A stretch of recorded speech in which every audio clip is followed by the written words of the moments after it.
আসসালামু আলাইকুম। আশা করি আপনারা ভালো আছেন। আমিও ভালো আছি আপনাদের দোয়া। আজকে একটা ভিডিও নিয়ে চলে আসলাম। ভিডিও বলতে আজকে মুরগি। মুরগিটা খেয়ে অতগুলো রান্না করছি, অবশ্যই পুরাটা আপনাদের মাঝে তুলে দেবো। তাহলে চলেন আয়োজনটা করে নিই। হুম, দেশকিটা বসায় দিছি, তেলটা দিয়ে দিছি। এখন দিয়ে দিব পেঁয়াজ বাটা। এই যে পেঁয়াজ বাটা। আপনারা অনেকেই বলবেন আজকে তো বড় জায়গায় আমার নান্দা, বড় জায়গায় নান্দা হয়েছে। আমি আপনাদের আগে বলছিলাম আমার আঙ্গেলের বেটা চলে যাবে, যা হিটে আছে তার সবকিছু পূরণ করবো। তার জন্য কতগুলো মানুষ খাওয়াইতেছি এই সিল্লা।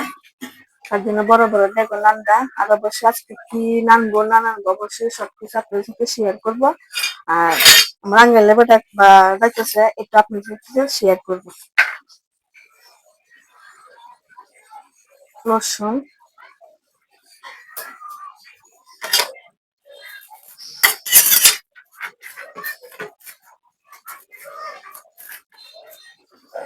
আদা, আজকে কোনো মাখামাখি নেই, সবকিছুই রাখবো।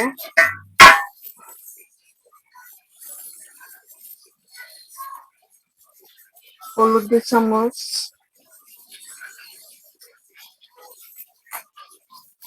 জিরা 3 চামচ, ধনিয়া 2 চামচ,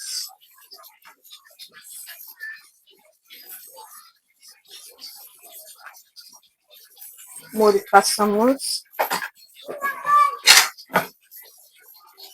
স্বাদ মতন লবণ। মশলাটা ভালো করে কষিয়ে নিব। এলাচি দারচিনি গুঁড়া এটা মিক্স করে 1 চামচের মতন দিয়ে দিব। মশলাটা কষিয়ে নিই।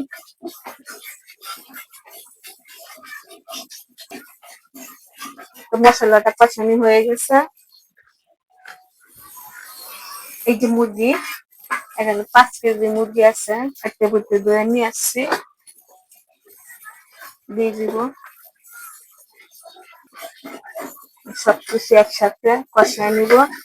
আর মুরগিটা কিন্তু বুনা বুনা থাকবে। আর আরেকটা কথা বলতেছি আপনাদেরকে, আমার তো ঘরের মেজা জানেন সিলিন্ডার। আর আমি একটা বুগুর গড়াইছি থাক থাক করবার জন্য। তার জন্য গরুর মাংসটা নামতে আপনাদেরকে দেখাইতে পারি নাই। আর যেটা যেগুলা ছিল এগুলা আমি অবশ্যই আপনাদেরকে দেখাবো।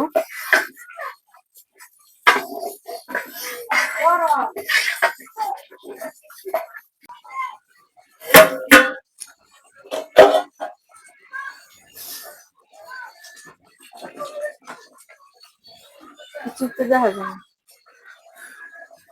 তরকারিটা বসাইছিলাম, তরকারিটা বসাইছিলাম, তরকারিটা হয়ে গেছে, মুরগির তরকারিটা এখন আমি নামায় ফেলবো।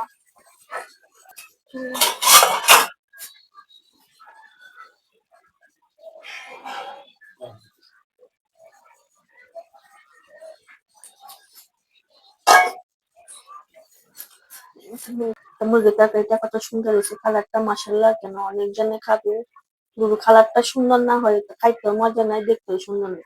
অবশ্যই আপনারা সিস্টেমের নাম দিয়ে অনেক সাথে অনেক মজা। ভিডিও ভালো লাগে ভালো থাকেন, সুস্থ থাকেন। আসসালামু আলাইকুম।